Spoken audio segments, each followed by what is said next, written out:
Primal, the first title on PlayStation 2 from the developers behind the BAFTA award-winning Medieval series, takes you on a journey to a world lying just below the surface of ordinary life. Primal is the story of one girl's adventures through a fantasy world. She's a girl from the modern world, as we understand it, and she's brought into a series of demon realms by a character called Scree, who's been sent as a guardian and an advisor to take her through these series of adventures, during which she learns about herself, her background, who she really is, the powers that she has in her. I believe that you are Arella's chosen. And during the game you get to develop these powers, you learn about the characters and environments in the world, and you get to see that behind the world that we know is a struggle, it's a constant struggle between the forces of order and chaos for the control of all our lives. Jen is the character chosen to save the Four Realms. This, however, is no mean feat, and to succeed she will have to battle evil, overcome terrifying obstacles, and solve deadly puzzles. Most of our puzzles are very kind of environmental puzzles, so although we've got doors and keys and kind of more traditional puzzles, we've tried to kind of stay away from that as much as we can. Probably a puzzle that springs to mind is at the start of the first realm you play. Jen hasn't got any weapons at that point, she can't fight, she's not got a knife yet. And then you come across a cave that's got lots of nasty beasts inside that she's not going to go in there because she's going to get eaten. You hear those growls, Scree? That sounds like Maokai. They're primitive, territorial beasts. Huge teeth, fearsome claws, fond of the dark. Scree, being made of stone, isn't particularly tasty looking to these creatures, so he can go through there. And then because they're kind of quite beast, kind of wolf-like kind of creatures, they're actually scared of fire. So he goes off, finds a torch, and then brings it into the cave, and then he can keep all those animals at bay so that Jen can go through unharmed. With 4 vast realms to negotiate, Jen comes face to face with a number of demon races, each with very different customs, Abhinavdi, Abhinavdi, environments, and dangers.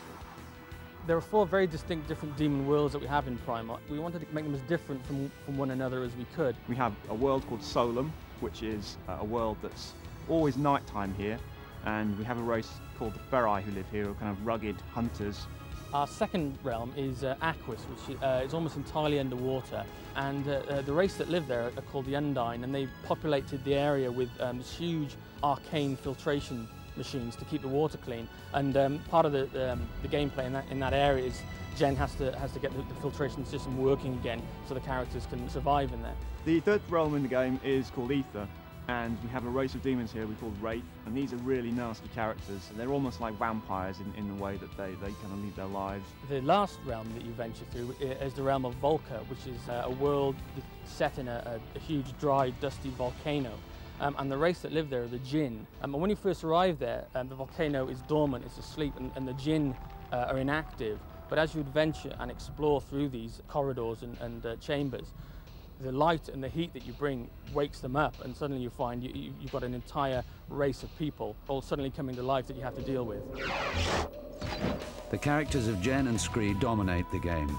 Jen quickly puts into practice her ability to morph between demon and human form, whilst Scree proves invaluable with his mental agility and special skills.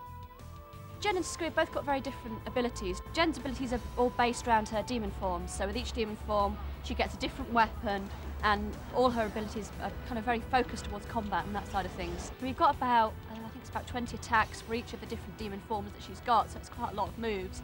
And then it's kind of a free-form system, so if you keep hitting strong, you're going to do lots of strong attacks. And the deeper down the combo list you get, the cooler, the more powerful, more impressive-looking attacks you get.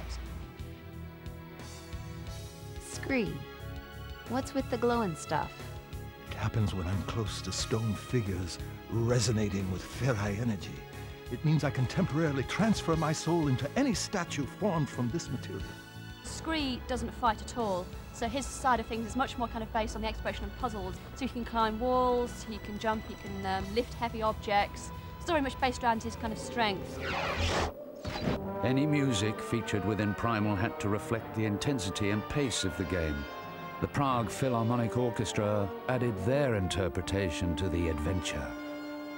The cutscenes which we're recording with the orchestra at the moment, there were 2.5 hours worth of them, and unlike seeing it as one 2.5 hour film, it's more like 5 half-an-hour films, because you're associating a very different sound, instrumentation, themes, everything for each individual level, as well as trying to create a kind of cohesive whole so that each level does sound like it has some related components.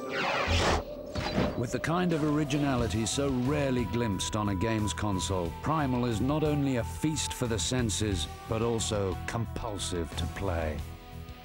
The battles faced and worlds encountered make this a dark, compelling classic.